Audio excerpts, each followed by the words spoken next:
Welcome to the Times of Israel's daily briefing. Today's Tuesday, May 20th, day 592 of the war. I'm Amanda Borschel-Dan here with our editor, David Horovitz, joining me from our Jerusalem office. Hi, David. Thanks for joining me today. Sure. Hi, Amanda. The war has ramped up, and with it, casualties in Gaza and the number of countries who are scrutinizing Israel for its actions and inactions. Prime Minister Benjamin Netanyahu has allowed a basic humanitarian aid to go into the Gaza Strip, but we will hear how Israel is currently faring on the global stage. David will also update us on what Netanyahu himself is saying about this new allowance of humanitarian aid into the Gaza Strip, the criticisms of that, and the criticisms of the criticisms of the criticism. All this and more when we're back. What surprised you the most discovering about Jewish life in the United States? I think it's the pride.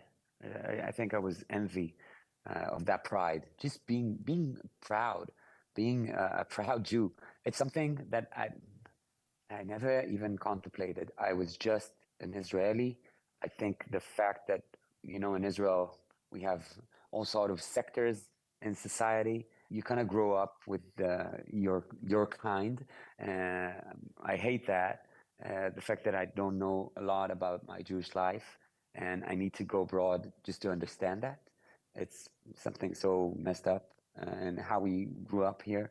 It's just, I think, once it got political to be Jewish in Israel, it made me kind of push away from that.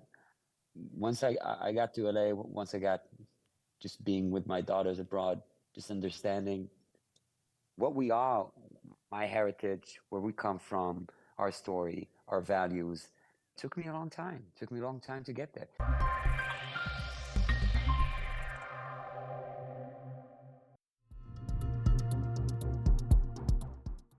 The leaders of the United Kingdom, France, and Canada have issued a joint statement yesterday condemning Israel's handling of the humanitarian aid situation in Gaza. Likewise, another 19 countries have also condemned what is happening in terms of humanitarian aid going into the Gaza Strip.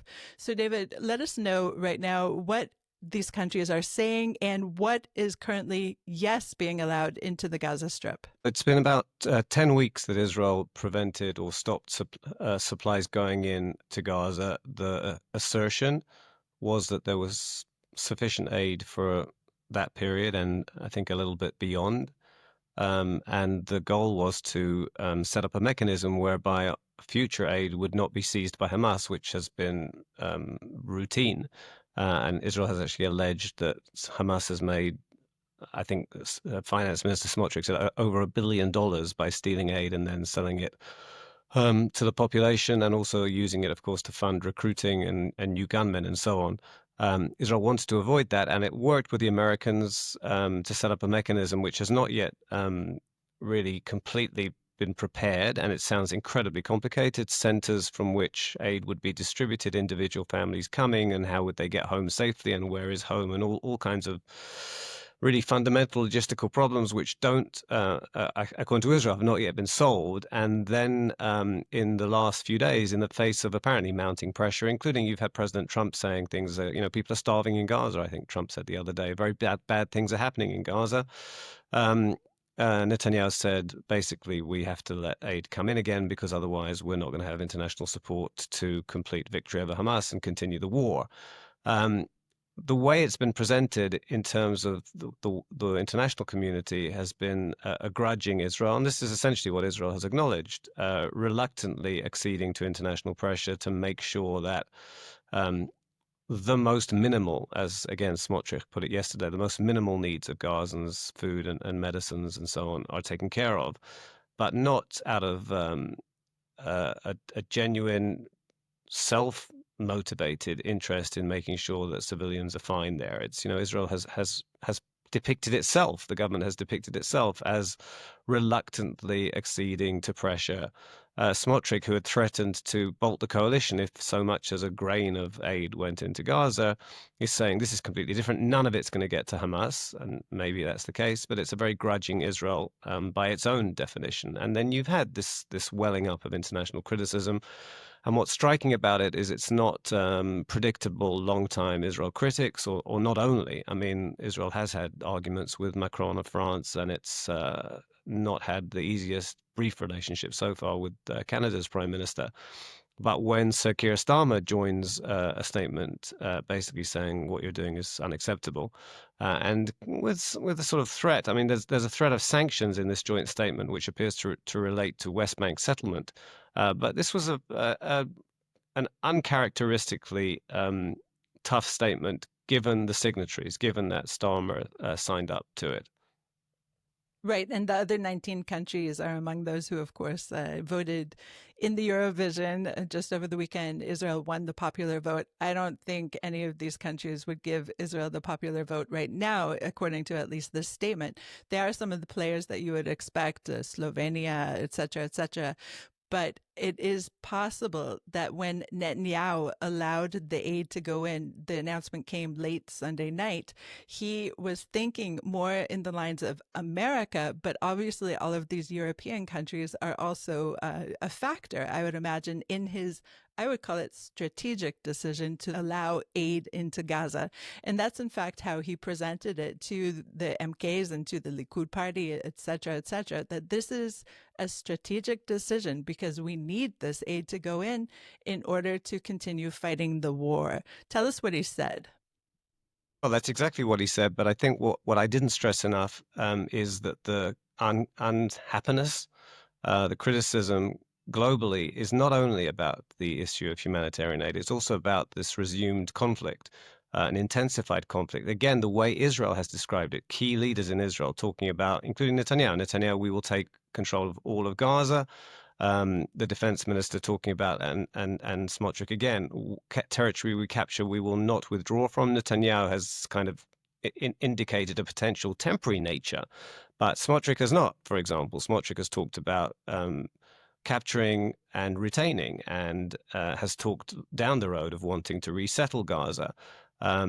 The government, including, again, the defense minister and the finance minister, have talked about, and in fact, that seems to be a process in the war of pushing the civilian populace to areas, including, some ministers have said, narrow areas in the south, with the goal, and this kind of ties in with Trump's plan, but Trump's plan is not, I don't think it's deemed to be workable, and I'm not sure what he thinks of it at the moment, since he has been so critical of bad things happening in Gaza.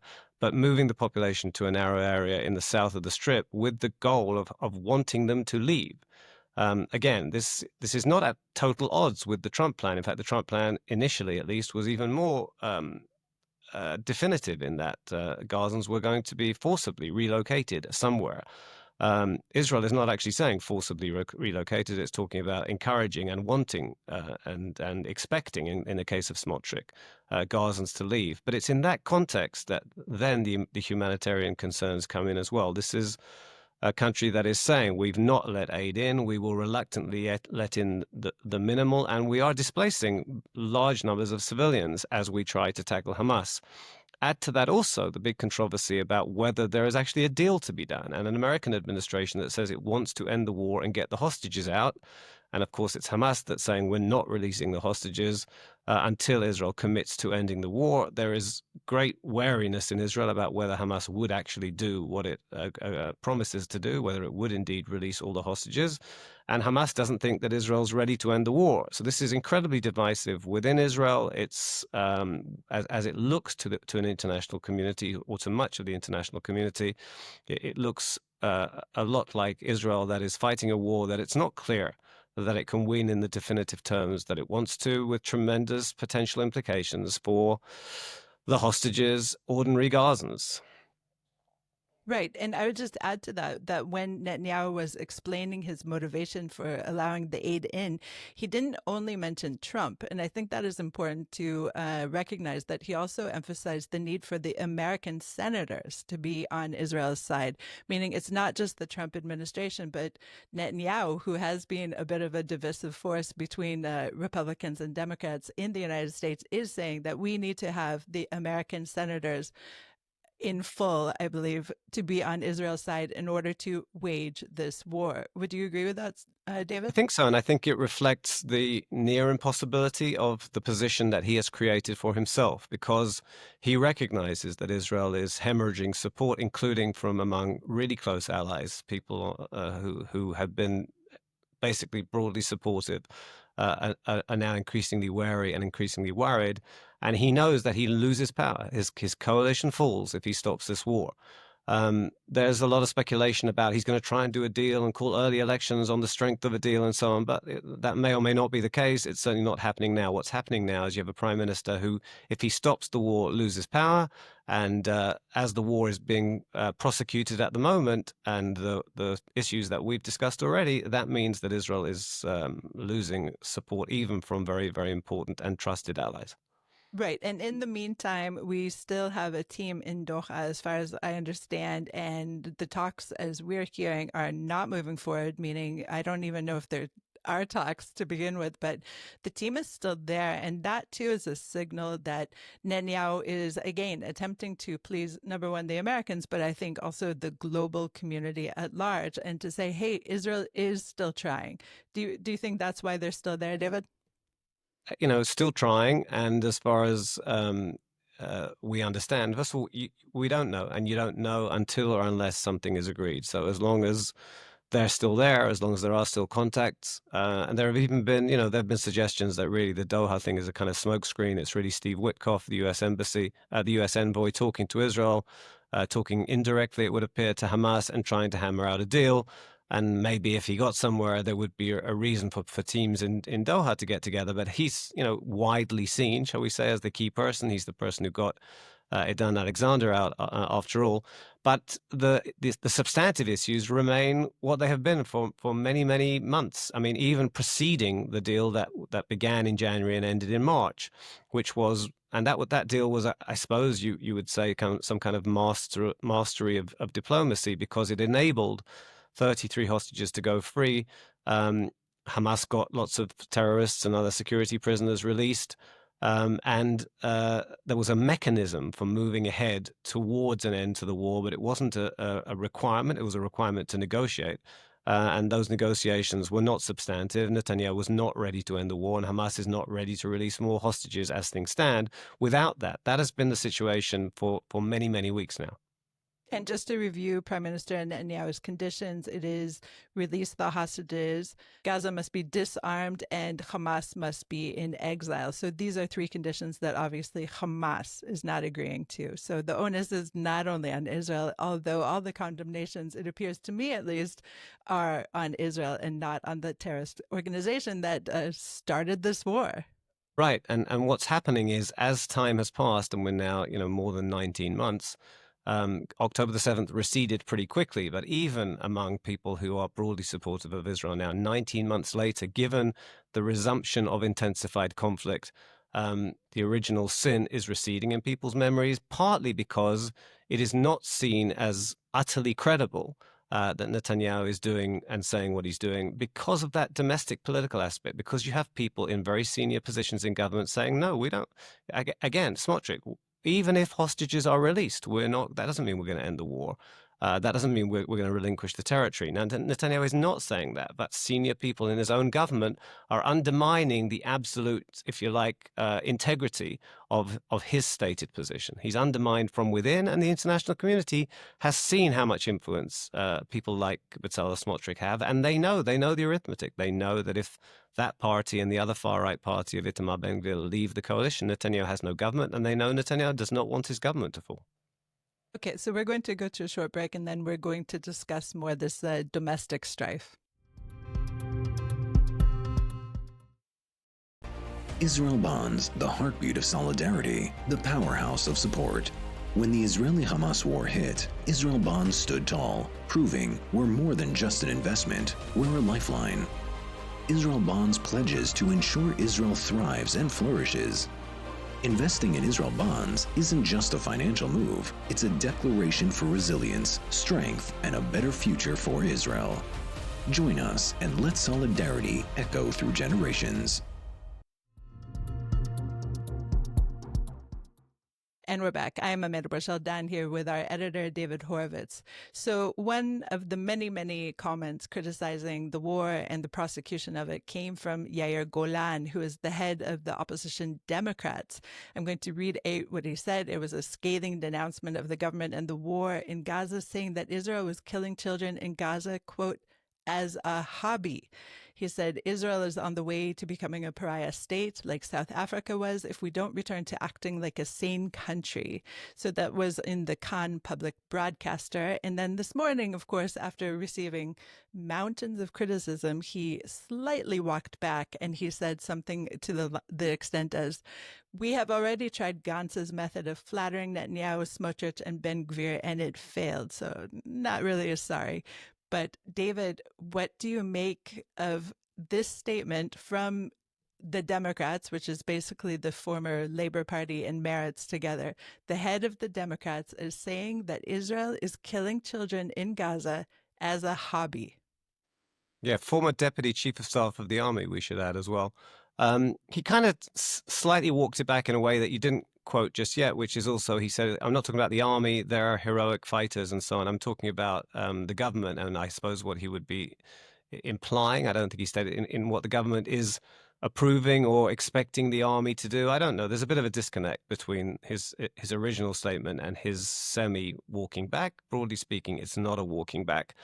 Look, it reflects a lot of the things that we've been talking about. I mean, and it's also, it has not been clear for 19 months, Amanda, what goes on in the prosecution of war. I mean, that is the nature of war. It's the fog of war and so on. There's been a change of the chief of staff. There's been a change of the IDF spokesperson. And we, for example, we get much less information from the army. There has always been, throughout this conflict, from the very beginning, Hamas lies about what was happening, a great deal of unverifiable information, and, like I say, of late, less of an Israeli narrative, less availability and readiness to give information.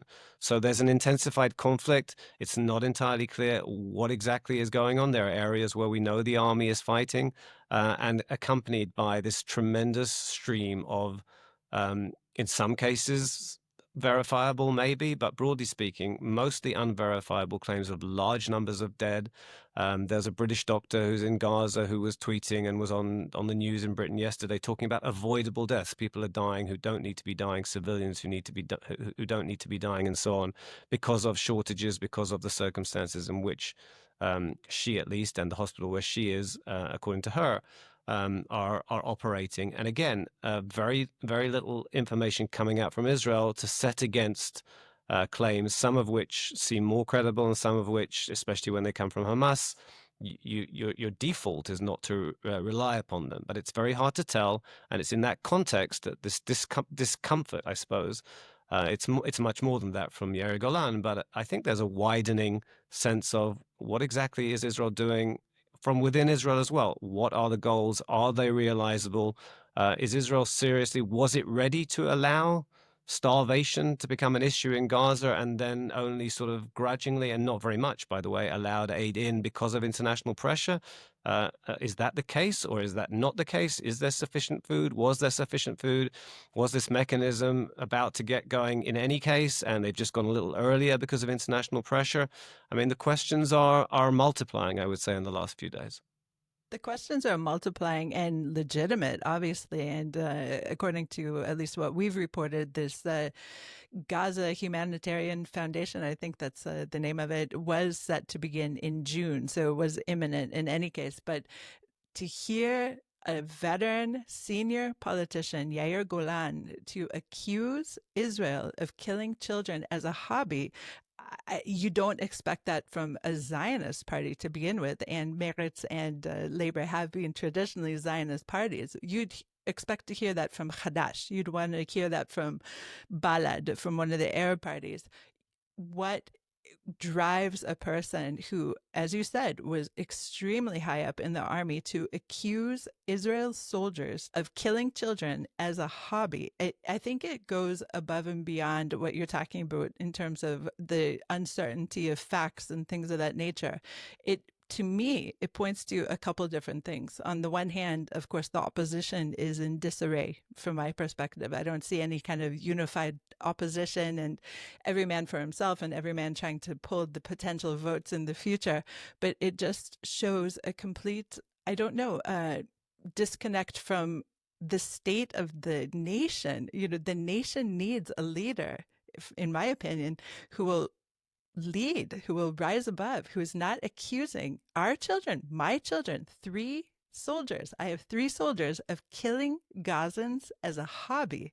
It's astounding to me that a person like that would let these words out from his mouth. Well, what you've heard since he spoke is condemnation not only from the coalition, but also from the opposition. You've had Yair Lapid, who is the actual opposition leader, rejecting the comments and denouncing the comments. Remember that the Democrats, which is the party that Yair Golan heads, it's not only the Labour Party, it's a mixture of Labour and Meretz, so it's centre-left and left. Remember, too, that he has a history of provocative comments, even when in uniform, when he spoke about echoes of the 1930s. In some of Israel's policies, and he's a very, very bitter opponent of Netanyahu's. I think I don't want to second guess him. He certainly stirred things up, and like I say, his second statement kind of deflected his original accusation, which you would assume was, or you might have reason to think was primarily directed at the army, and redirected it at the political echelon. It's a very troubling statement. It has been widely condemned. I'm not sure that he really thinks that the army is killing children as a hobby. I do think he's deliberately stirring up political debate here because he's concerned that this war is going off the rails and that Netanyahu's motives are impure. I think it would have been smarter if he directed his criticism at the political leadership rather than allowing a mother with children in the army to think, wait a minute, is he telling me my kids are doing something terrible or are serving in a force that is itself immoral? It's a reflection, though. It is a reflection of the uncertainty and the bitterness and the divides, and to some extent, and I'll say this again, the lack of clear information about what is going on, and certainly a lack of complete understanding. I mean, we don't have much beyond very grandiose statements from political leaders, notably including Netanyahu, absolute victory, destroy Hamas. How exactly is this being done? And if the goal is basically pushing almost all of the Gaza population into a limited area with the hope that they will leave, that's not the same as the accusation that Yair Golan is leveling. But that's something that's was I don't think the public signed up for that. And again, I just go back to what I said before. It actually accords with President Trump's plan, who was talking originally about forced evacuation, relocation of all of Gazans. I don't think that Trump would sign off on that now. Maybe I'm wrong. I don't know of a country that's been willing to take in vast numbers of Gazans. So again, it's not entirely clear how Israel, its leadership, expects what it is doing to work out, except that you have people like the finance minister saying, yeah, we want them to leave, and ultimately we want to annex Gaza and we want to resettle Gaza. So there's a certain vacuum in terms of what is the strategic goal now beyond the big statements of destroy Hamas and get the hostages back. Okay, we have solved absolutely nothing today, and I am, if anything, more depressed than when we began the program. So, David, let's try and think of one thing we can say to give us a bit of hope. And for me, it's always looking at the young leaders, because so often people are asking me, so who can lead the country after Netanyahu? Because Netanyahu seems to be in power, that there's nobody strong enough to really challenge him. And so for me, it is looking at my children, their friends, and seeing just how smart, how dedicated, and how capable they are to one day, I hope, lead this country in a much smarter and stronger way. What gives you inspiration, David? Because this really has been such a black program. Yeah, no, I mean, I'm more or less in the same direction as you are. I think there are incredible younger people. We have our personal responsibilities for some of them. You have done more in that direction than I have, but we're both producing very fine people, and we're not alone. It's an incredibly resilient nation. It's an incredibly motivated nation.